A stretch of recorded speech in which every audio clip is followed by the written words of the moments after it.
Hello, welcome to my first installment of my Buzzword Readathon vlog. I am going to do this quarterly. I was thinking about doing this every 6 months and just do 2 of them, but I thought quarterly would be kind of fun.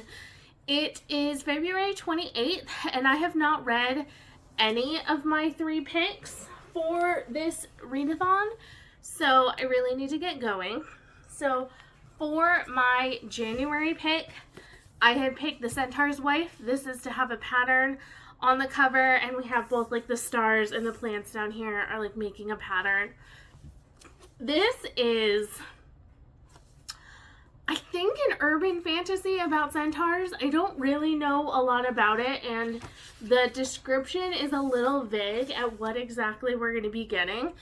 But this is a book that I've wanted to read for a long time. It's been sitting on my shelves for maybe like a year now, and I haven't read it, so I really would like to get to it, and that's why I put it on my Buzzword Readathon stack for this year. So I need to read this one. Now this one, for Gormenghast, my goal was not to read the whole thing. So this is my pick for February because it needed a skyline. So we have the sky against the castle here. And all I want to do is finish the first book, which is Titus Grown. So I don't actually have that much left. I have like 150 pages left that I need to finish. I've been working on this since last year. And I need to finish the first book to decide if I want to continue, because if I want to continue, I need to finish this book this year as part of my 2025 reading challenges. So I need to figure out if I want to keep it by finishing this. So I was like, we'll read it early on in the year. That way I'll have plenty of time. If I decide to continue on, I will be able to. So that was for February's pick. So I will be reading that one. And then, okay, I'm back. I had to go look up what the actual prompt was for March because I couldn't remember what it was about this cover that made me choose it. But the prompt for March is books, and I chose this book, Well Read Black Girl. This is an essay collection. I found it in a little free library, and I found this arc at a little free library a while ago. It's been sitting on my shelves for a little bit, and I thought this would be the perfect time to pick it up. It'll be very different from the kind of fantasy heavy first 2 books, and it'll be something a little different. It's, you know, it doesn't have like a lot of words on one page, and I think it'll read pretty quickly. It's kind of like a small book, and this is just essays about Black women and books that they like, and why reading is important, and why seeing yourself in books is important. So I think this will be a really good read, and I should enjoy it. If I can, I'd like to find the audiobook of this one if it's available, because I think an essay collection on audiobook would be really great. So out of these 3, the only one that I've actually started reading is Titus Grown, which is the first one in this book. So I am, like I said, I only have 150 pages left, and I've read maybe like 20 pages. I'm planning to read this for Realmathon in March, which is starting tomorrow. So I've been working a little bit on this just because I know this is a slow read, so I don't want to spend too much readathon time on it. And even if it's not worth a lot of points, I want to read it for that readathon and be able to submit and at least get a couple points here or there. So I am sort of enjoying this. So I'll kind of recap. The first part of the book was very good.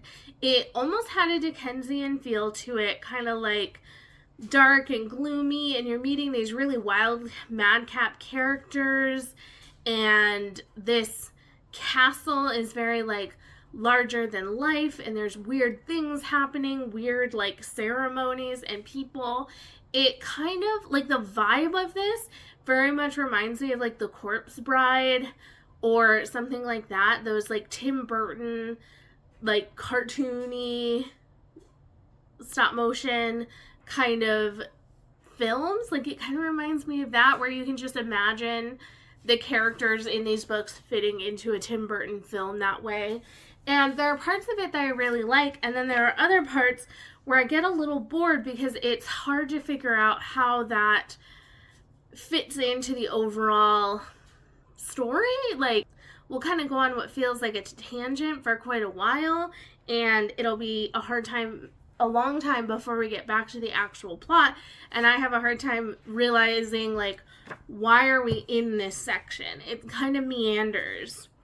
So the part that I'm at is actually a more action-heavy part, so I'm hoping that the end of this book will be more action-filled, more plot-focused, with these interesting characters, but without sacrificing plot. Like, I don't just want to meander through this castle forever. Like, I want to figure things out. And actually, like, a big part of this book is about succession and, like, who should be able to take over once Lord Sepulcrave, who is the current, like, ruler of Gormenghast, who should be able to take over. And it's about these people who are maybe, like, trying to overthrow the way that things are always done.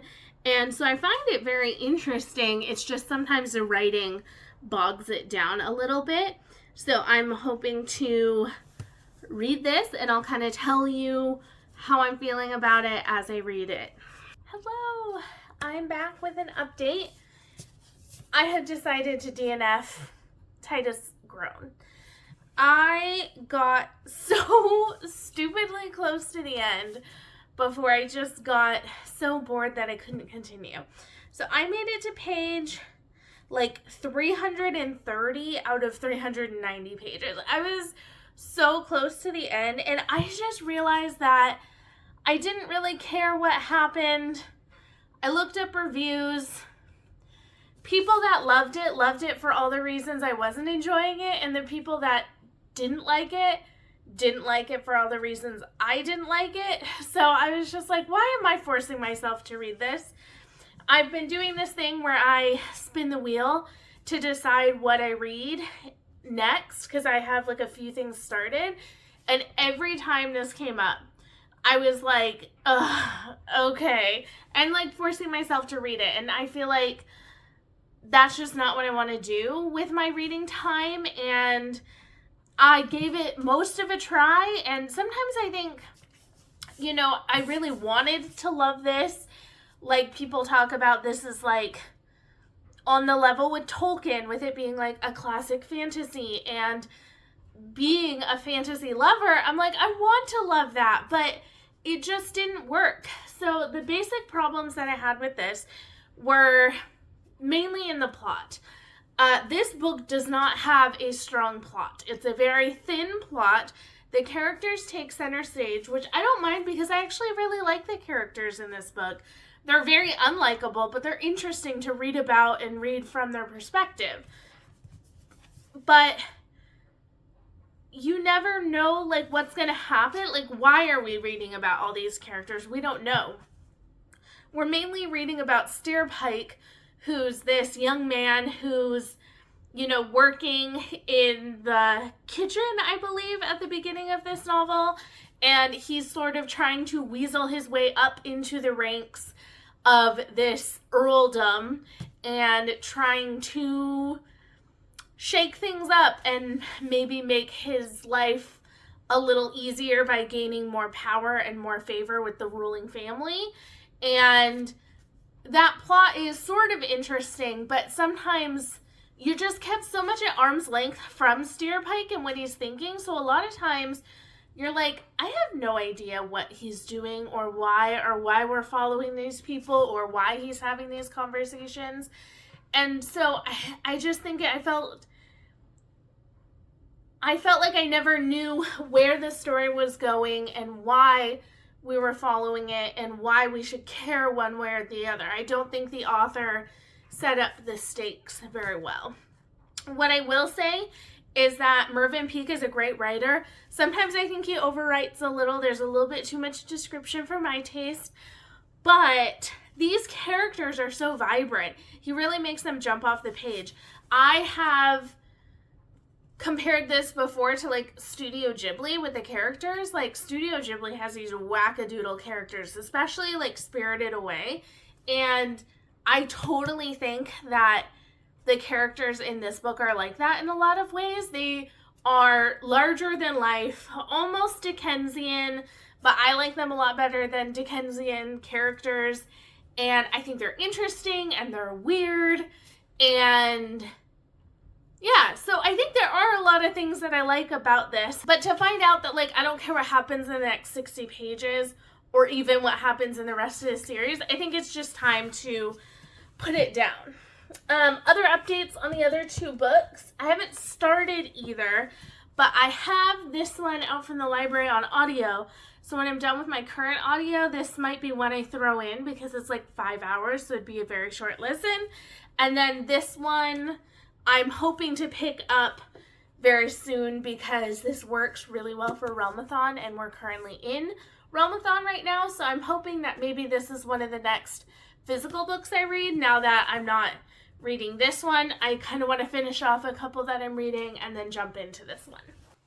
Hello, I'm back with an update on my Buzzword books. I have finished this one. I knew it would be quick. I listened to this in less than a day. It was like 5 hours if you listen to it on one speed, and I listened to it at least on 1.5, I think. So super easy. Some of these sections are just like recommendations of books, and so that also made it go faster. And this was an interesting read. I think that the essays are a little short for what I would like. Each one lasted, I would say, about less than 15 minutes on audio, and some were maybe 5 to 10 minutes. So I will say that hopping so quickly from subject to subject was a little bit jarring for me, but I really appreciated what all these women had to say. I think we all have those authors that we found at just the right time in our lives, and we kind of attached onto them. That's what the women in this book were talking about. They were talking about what authors did they see themselves in, what authors inspired them, and it was really great. I think one of the best things about this is just the recommendations section. There's a whole section at the back that just lists like all the books in this book, and I think that there's definitely a few authors I want to look into a little bit more, and so I thought it was good. I'm not going to rate it because I have started not rating nonfiction just because it was always weird to me rating nonfiction. I think that some of the things I really resonated with, some I didn't, and that's okay. I think it's a good, fast read if you're interested at all in the topic. I think you should pick it up. But that one's done.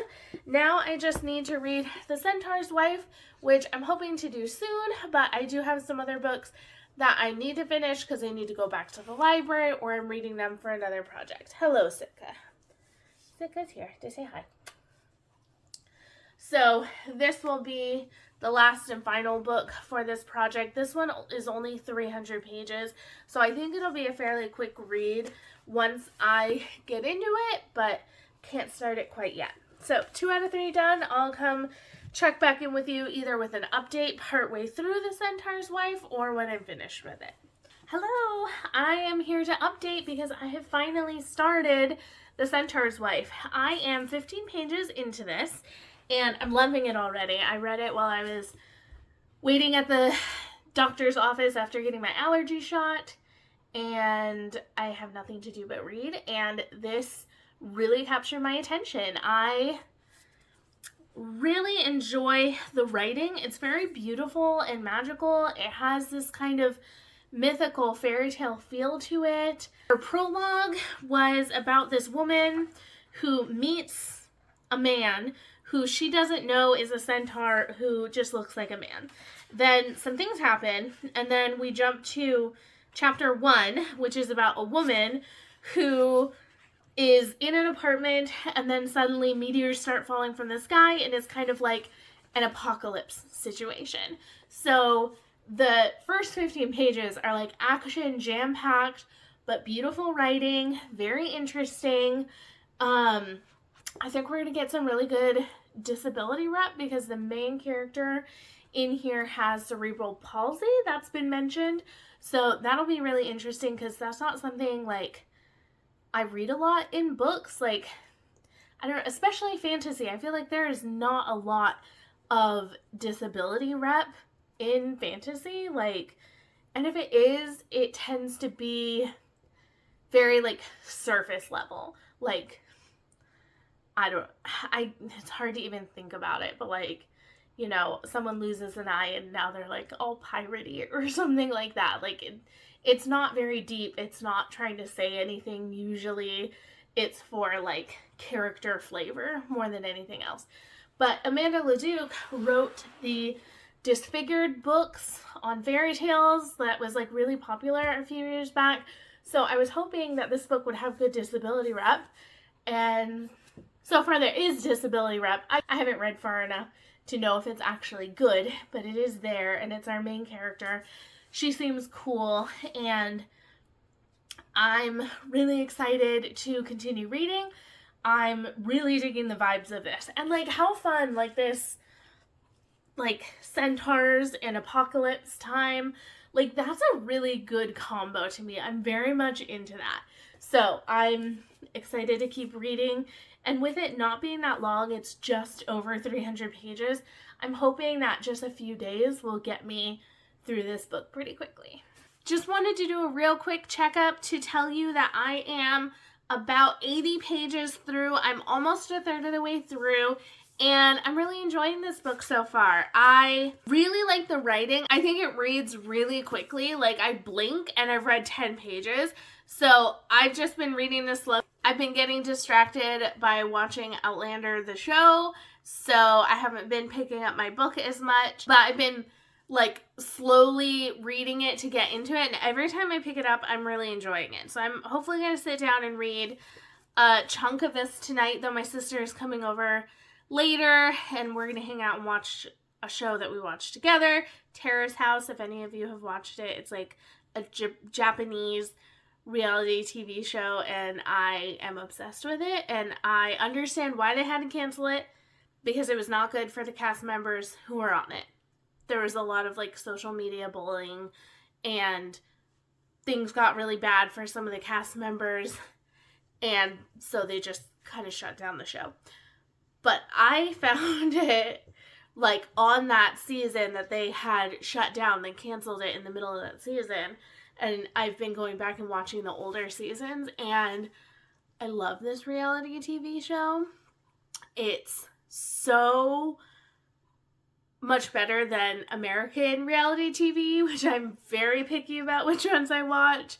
And even when I do watch that, like I watched the latest season of Love is Blind, and I came out of it feeling so sad for everyone involved. I was just like, why is everything so bad? So I really like Terrace House, so my sister and I have been watching it when she comes to my house on Mondays. So that's what I'm going to be doing this evening. But before then, I have a few hours with which I'm hoping to read at least a little bit of this in that time, though there's some other stuff I have to do as well. But I'm really enjoying it, and I'm really excited to see where this goes.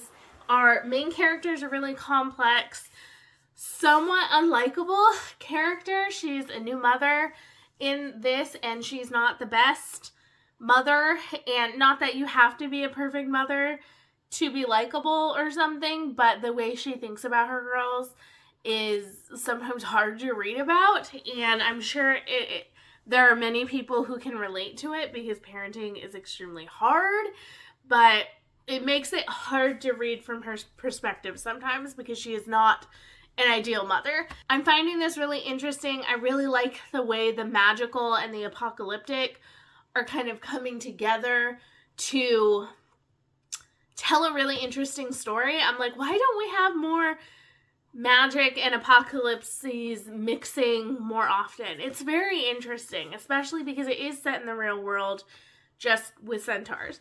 So I'm really enjoying it, and I can't wait to see what's going to happen next. Hello, I am finished. My puppy is very scared because the wind is making the blinds rattle, and so she might be in my face this entire clip because she's very needy. She's very scared. I finished this. So, my overall thoughts were this is okay. I think the beginning, first few chapters were the strongest. And while I enjoyed it, overall, I didn't love it. I think that there were a lot of ideas in this, and maybe not... Either they needed to trim down some of the ideas that were in this book, or make it a little bit longer to like fully explore them. So I talked about earlier how I wasn't feeling super connected to all the characters, and I kind of felt like we were being held at like a length away from them, and that kind of continued through the whole thing. Like, I felt our characters were going through traumatic things. Yes, I know. Our characters were going through traumatic things, so I felt like I should have been connecting with them and feeling for them, but like, I was never even close to like shedding a tear through this. I felt like I was watching it happen like in a movie, but I wasn't like in it. It didn't feel like it really had my heart, and some of the concepts that it had in here I think just didn't really come fully fleshed out like I would have hoped, and were a little bit magical and mystical throughout, and didn't really come together to make a whole lot of sense of why things were the way they were. So I think I gave this like a 3.75 is where I'm landing. Like, it was good. I'm glad I read it, but it wasn't like the 5-star amazing, I'm obsessed that I thought it was going to be. So this concludes the first quarter of Buzzword Readathon. So I read this for a pattern on the cover. I read this one for a skyline. Skyline on the cover. And then I read this one with a book on the cover. And over the next 3 months, I'll be reading the next 3, and I'll let you know how everything turns out. I'm excited about the next 3, though there are some chunkers, so I'm probably going to have to start sooner rather than later. One of these I DNF'd, and I'm glad I got to this, though, because this had been kind of intimidating to me, and so kind of getting it off my TBR feels really good. And then these 2 were just enjoyable, not my favorite, but enjoyable. I'm glad I got to this one. I think it was an enjoyable experience, but nothing that like I'll be raving about forever. Same thing with this one. I'm really glad I read it, because this has been one I've been wanting to read for a really long time, so I'm glad I read it. And now I'll be moving on to other books that I'm very excited to be reading. So thank you for joining me for this reading vlog. I hope if you enjoyed it that you will subscribe so you can watch in 3 months when the next one comes out, as well as all my other fun content that I make. I'm currently filming a Realmathon vlog that will be coming out at the end of April, which is a really fun competitive readathon vlog. So if that sounds interesting to you, go ahead and hit the subscribe button, and I'll see you in the next video. Bye!